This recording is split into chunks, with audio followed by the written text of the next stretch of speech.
So Sheriff Prator, thank you so much for taking the time to talk to me today. There's a lot to unpack from the time that you decided to retire until where we are now, going into another election unless an appellate or the Supreme Court says something differently. Let me just get your thoughts on where we are now as far as going into another election per Judge Blake. Well, I believe that we're starting at the beginning. I think it's a brand new race. I think people know a lot more about both candidates than they did before. And I think they can make wiser decisions than they did before. And it's a clean slate. Let me ask you about knowing about both candidates before. How did you come up with supporting John Nicholson? Did you know him before? What's his background? I knew John Nickelson before. I knew John Nickelson to be very, I won't say aggressive in his beliefs about law enforcement, but I knew that he was very staunch in thinking right is right and wrong is wrong, and people have a right to be protected, and that's what the sheriff's job is. And I knew that he was good government because I watched him during the Perkins administration. I knew that he held their feet to the fire. I knew he was bold and would say what was on his mind and was not worried about the repercussions, tried to do what was right. So I knew all those things about him, and I wished, of course, it'd be nice if he had law enforcement experience, but you can make up for that by hiring a good person to do the law enforcement. Really, I'm kind of like you're the really chief executive officer over a $70 million corporation, you might say. And you have people that, say if it was General Motors, I would have people that knew about painting cars, and I would have people that knew about aerodynamics and all that, and I'm the boss. And it just so happened to be that I was the boss that knew about painting cars or law enforcement.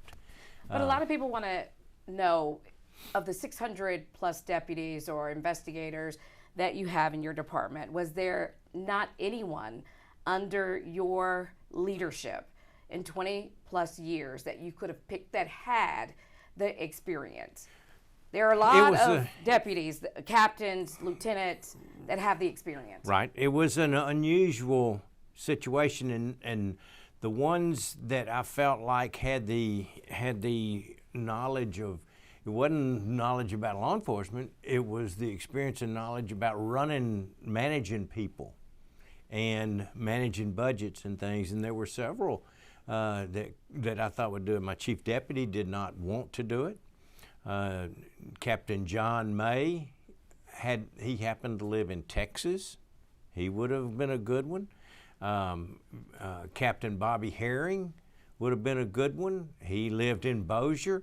You have to live in Caddo Parish for a year.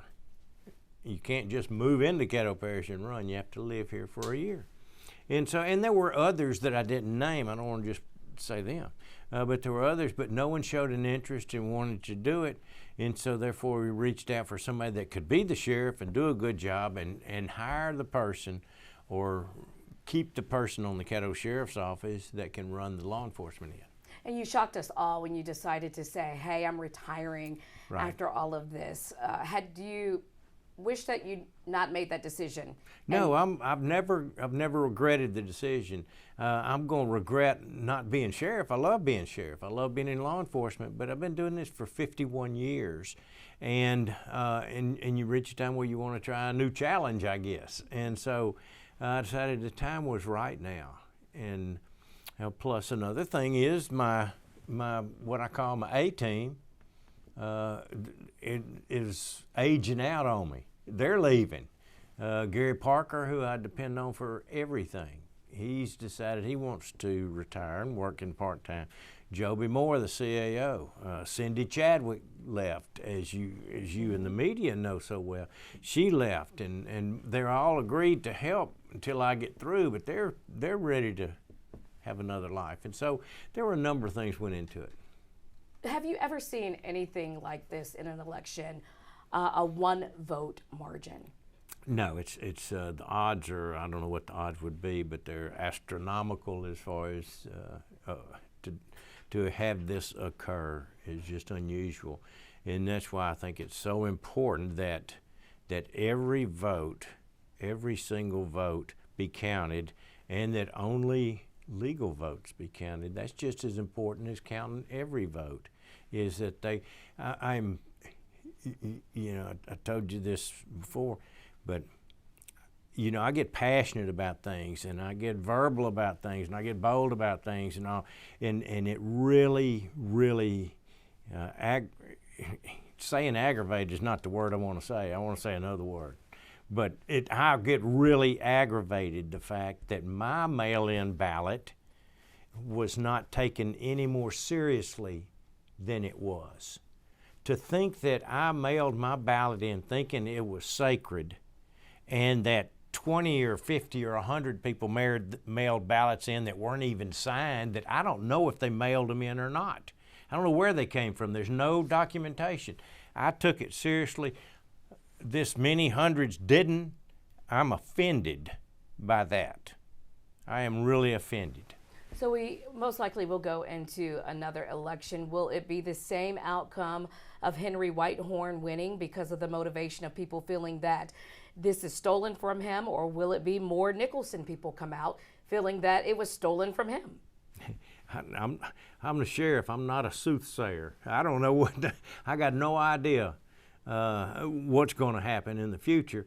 But, whoever wins, I hope that a lot of people vote. And I hope all those votes are cast and there's no discrepancies and there's no problems with the votes, and they're all taken seriously and sacred. And that whoever wins is going to be welcomed into this office, and I'm going to teach them everything that they want to learn from me, and hopefully they'll be equipped to take over as the next sheriff. Even if it's not your pick? Even if it's not my pick. I owe that to every person in Caddo Parish and everybody that travels through Caddo Parish. They deserve for me to leave, and that's the kind of person I am. I'm going to leave this thing, and whoever gets elected is going to be equipped to be the next sheriff if they want to be a good sheriff. And if they choose to deviate from what I've shown them and the well-oiled machine that we have here, then that's their business. Obviously, you think that John Nicholson should take this fight all the way up until it is a new election. Had John Nicholson won by 1 point or 1 vote, do you believe that Whitehorn should be doing the same and suing for a new election? You even asking that almost makes me mad, because of course I do. Of course I do. If Whitehorn could have proved that 2 people voted, or that 200 voted and they shouldn't have, then I would have hoped that he would take it all the way. As I told you before, I'm not upset about winning and losing, whoever wins, whoever loses. I'm upset that somebody in government, somebody down there, right across there at that courthouse, somebody didn't take their job seriously. Or somebody, I don't know if it's a volunteer that did it, the head of the elections committee, I don't know if it's the register of voters, but somebody didn't take their job seriously, and that's the kind of thing that makes me mad. Somebody took our tax money, took the money for a job, didn't do that job, and now we find ourselves having to spend millions of dollars more on campaigns and elections and everything else, and all of this junk that the questions you're asking and the questions that everybody everywhere I go ask, all that is because somebody didn't do their job. Plain and simple. What else is everybody asking? Well, the same thing. Are there going to be riots?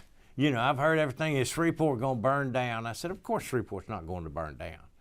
Are we going backwards? I don't think we're going backwards. I think everybody's just going to have to sit back, put their big boy pants on, and let's get to the end of this, have a reputable, solid, legal election, see who wins, and that'll be the next sheriff, and God bless them. Yeah, it's hard. I was listening to Keel today, this morning, and John Nickelson was on there, and they talked about race. And I know sometimes we don't want to talk about that when it comes to voting. You've been in this for many, many years. So sometimes elections may fall along racial lines or political lines. A lot of people feel that this election, this particular race, is dividing the city.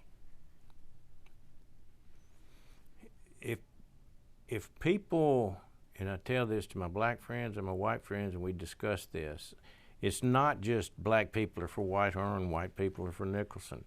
There is a true difference in philosophy about law enforcement. And I won't, so that you don't cut this because it's a political commercial, I'm not going to say which is which and who's doing what. But there is a drastic difference in philosophy about law enforcement. Experience is good, but there's people that have been total failures that have a lot of experience. Experience doesn't necessarily mean it's a good thing. Experience just means I've been there. I mean, I could have been the worst sheriff in the world, but I'd be the most experienced sheriff in the world. So Whitehorn's resume compared to Nicholson's resume? Throw them out. Let's see, throw them out unless Whitehorn's has been exemplar. Talk to the people that work for him in all the different positions. Look at what he did as CAO over the police department. See what those people think, and make sure that the experience that you're seeing, the experience you know about, was good experience. Could have been you've had good experiences and bad experiences. You had good dates and bad dates, but all of them been a date. And so that's what you got to look at.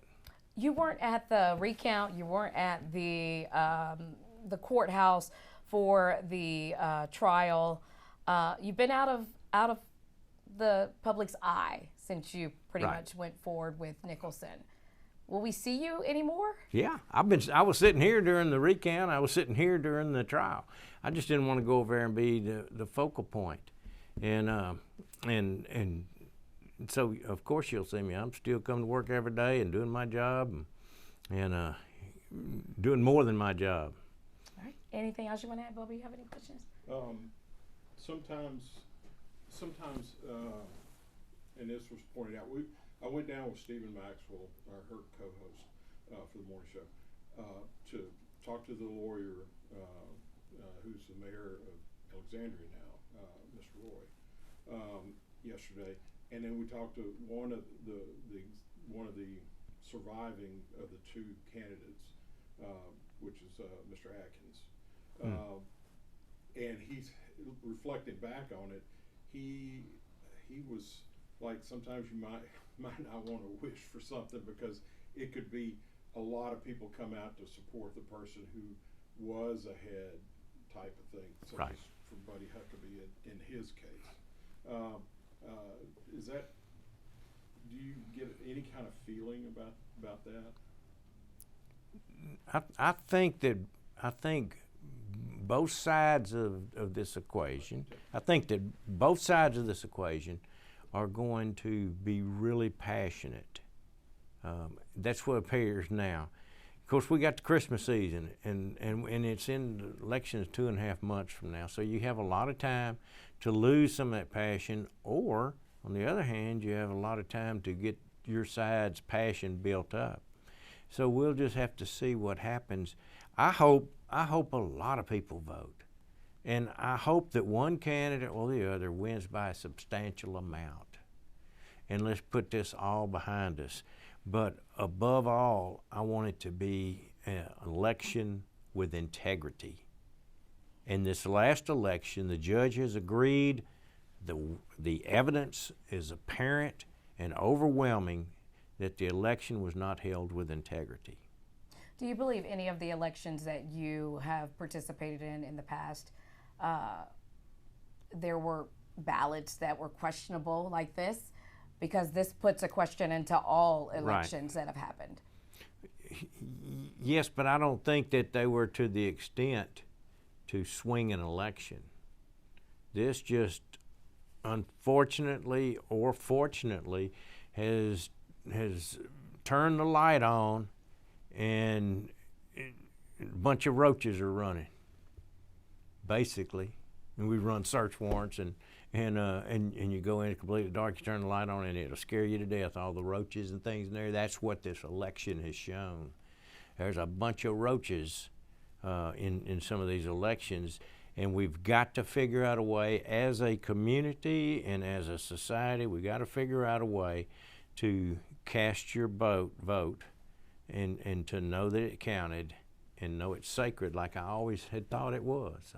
I wasn't a big Trump guy, you know. Everybody saying, oh, the election was stolen from us. I didn't pay that much attention to it. I lived my life and all that, and I still don't believe it's to the point of hundreds and millions of votes or whatever it might be.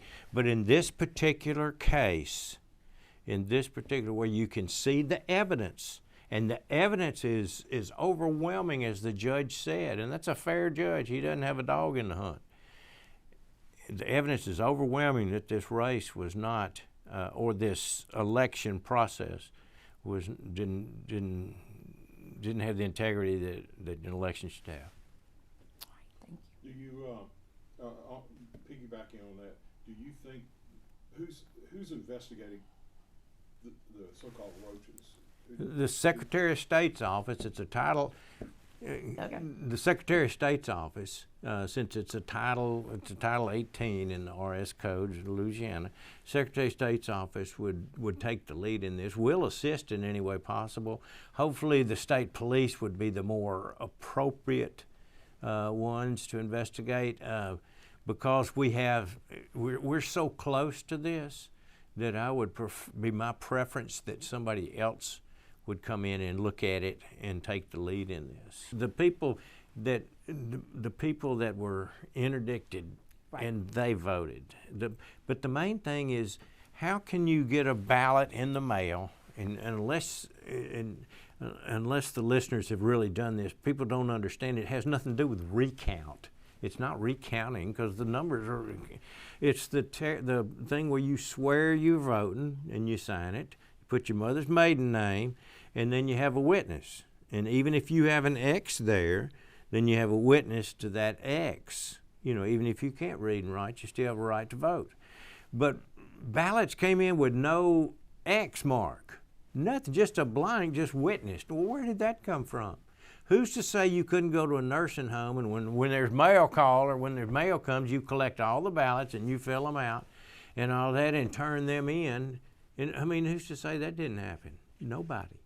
But Steve Prator's vote had my name on it. I want everybody to vote to have their name or an X and witnessed. And there was a question that came up about inmates at CCC. Are they allowed to vote, and what is the process? If they request to vote, then they have a right to, providing they're not felons or it's been 5 years since their felony sentence. They have a right to, but we don't have an obligation to go out there and ensure that they all vote. We're not getting into all that. Is it talked about, or? Yeah, they know what they could do and how to go about doing it. I assume that they do, but they have an obligation too. I mean, damn this spoon feeding everybody. You got an obligation. You know, if you want to vote, you got an obligation to figure out how to vote. Okay, we shouldn't have to come for you and say, hey, there is a sheriff's election going on. Would you like to vote? And all that sort of thing. You know, if you got sense enough to break in a car, you should have sense enough to figure out how to vote. Understand. Two questions. Explain that half of the office is clerical. That it's collecting money. You are the tax collector of the parish. Yeah. Mm-hmm. Okay. People quite often think that the Caddo Parish Sheriff's Office or any sheriff's office is just strapping on a gun and going out and patrolling. But far and away, most of my employees don't necessarily do law enforcement duties. We have to collect taxes. We have to serve papers. We have to run CCC. Which is over half of our employees at CCC working in the jail, and we get numerous lawsuits out there. So, your legal background would come in very handy there. And I could go on and on about the many things that we do that are not law enforcement related. What's the budget that you oversee? Collect taxes. I didn't mention collecting taxes. Oh. The budget's about $70 million, something like that, and so it's a rather large budget, and you're responsible for it. And so there's 600 deputies, or how many? It's over 600. We're about 81 deputies short, so we would like to be close to 700, and we're not there. So that's a huge problem. Okay. And the last one is, you mentioned earlier in the interview that you were going on to do something else. Tell her what you plan on doing. Plans. I got 6 months before I leave office. In July 1st, a new sheriff is sworn in. During this 6 months, I'll be reflecting on exactly what I want to do. There may be an opportunity to do something statewide. With my passion in criminal justice, it may be that I want to get another boat, and do more fishing. It may be I just don't know what I'll do. I'll just be praying about it and keeping my eyes open. And I've been so blessed my entire career to even get into law enforcement and to be successful in law enforcement and to be respected as a leader. My reputation is really, I've got a good reputation, and I don't take that lightly. I'm so thankful because God has blessed me with some abilities to do things. I'm not the smartest person in the world by far, but I got some other gifts, and I can figure folks out and figure what's logical. And so I've been blessed to get on the police department, get into law enforcement, get to be the chief, get to be the sheriff, still be popular enough to keep winning elections. And so I'm just kind of excited and waiting to see what else God has for me. Total years in law enforcement? 51. 51. Wow. 1973 is when January of 73 is when I got on the Shreveport Police Department. As a police officer? As a police officer, 17 years as an officer, and I got selected to be police chief. And who knows why that happened. What made you, was your dad involved in law enforcement? No. Nobody? He drilled water wells and was a sales engineer or a salesman at an engineering company, and I just fell in love with it because you're outside and you can help people, and it's exciting, and that sort of thing.